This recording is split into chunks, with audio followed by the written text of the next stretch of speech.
आपलं महाराष्ट्र सरकार कर्जमाफी करतंय। आता ही कर्जमाफी शेतकऱ्यांना मिळाल्यानंतर ते जेव्हा बँकेमध्ये जातील आणि नवीन कर्ज मागतील तेव्हा त्यांना बँक म्हणणार आहे एकतर नवीन कर्ज घ्या किंवा पीक विमा घ्या, कारण की हा खोडा घातलाय केंद्र सरकारनं। तो आपण सोप्या भाषेमध्ये समजून घेऊयात। नमस्कार, मी ज्ञानेश्वर खरात पाटील। सध्या काय झालेलं आहे, पीक विमा भरणं सुरू झालेलं आहे। जेव्हा तुम्ही पीक विमा भरायला जाता त्या ठिकाणी एक अंडरटेकिंग घेतल्या जात आहे। पीक विम्याच्या फॉर्मवरच ते अंडरटेकिंग आहे।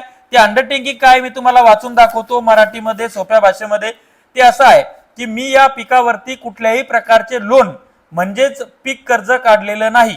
जर पीक कर्ज काढल्याचे भविष्यात आढळून आले तर माझा पीक विमा अर्ज रद्द करण्याचा किंवा मला जो काही फायदा मिळणार आहे, पीक विमा भरपाई मिळणार आहे, ती थांबवण्याचा अधिकार पीक विमा कंपनीला असेल। अशा पद्धतीचं अंडरटेकन केंद्र सरकारने त्या पीक विम्याच्या फॉर्म मध्ये पाठवण्याचं काही कारण नव्हतं। आता आधीची परिस्थिती काय होती, समजा मागच्या वर्षीची परिस्थिती काय होती, तर असला धंदा मागच्या वर्षी नव्हता। याच वर्षी केंद्र सरकारने घुसाडलेला आहे। आतापर्यंत काय होत होतं, दोन गोष्टी होत होत्या। एक तर एखादा शेतकरी बँकेमध्ये कर्ज काढण्यासाठी गेला तर त्याच्या कर्जासोबत त्याचा पीक विमा सुद्धा बँक काढून देत होती, आणि जो शेतकरी पीक कर्ज घेत नव्हता तो त्याचा स्वतंत्र पद्धतीने पीक विमा भरत होता। आता जो शेतकरी पीक विमा भरतोय त्याच्यामध्ये मग जो कर्जदार आहे, जो कर्ज काढणार आहे आणि ज्याला कर्ज काढायचंच नाही, अशा सगळ्या पद्धतीच्या शेतकऱ्याकडनं हे अंडरटेकिंग घेण्याचा मतलब काय। आता या सगळ्या गोष्टीवर महाराष्ट्र शासनाच्या ही गोष्ट लक्षात आल्यानंतर आपल्या कृषी विभागानं त्यांना रिक्वेस्ट केलेली आहे की ते तुम्ही काढून टाका। आणि आपल्या कृषी विभागानं महाराष्ट्रातल्या शेतकऱ्यांना आवाहन केलंय की शेतकऱ्यांनी ते अंडरटेकिंगला इग्नोर करत तुमचा पीक विमा भरावा।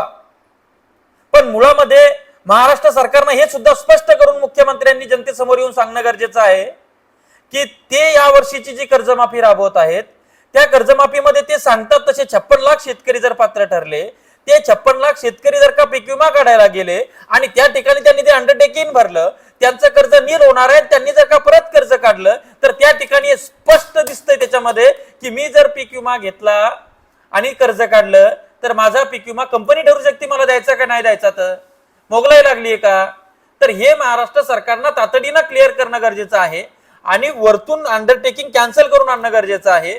कृषी विभागाकडनं किंवा अॅग्रोवनच्या बातमीमध्ये मी ते बघितलं, ते म्हणतात की कृषी विभागानं असं सांगितलं की ते अंडरटेकिंग काढलं जाईल आणि शेतकऱ्यांनी त्याची काळजी नसावी, परंतु सरकारने याबद्दल स्पष्टोक्ती देणं गरजेचे आहे ना। हे कोणते धंदे लावलेत, काय संबंध तुमच्या पीक विम्याचा आणि कर्जाचा।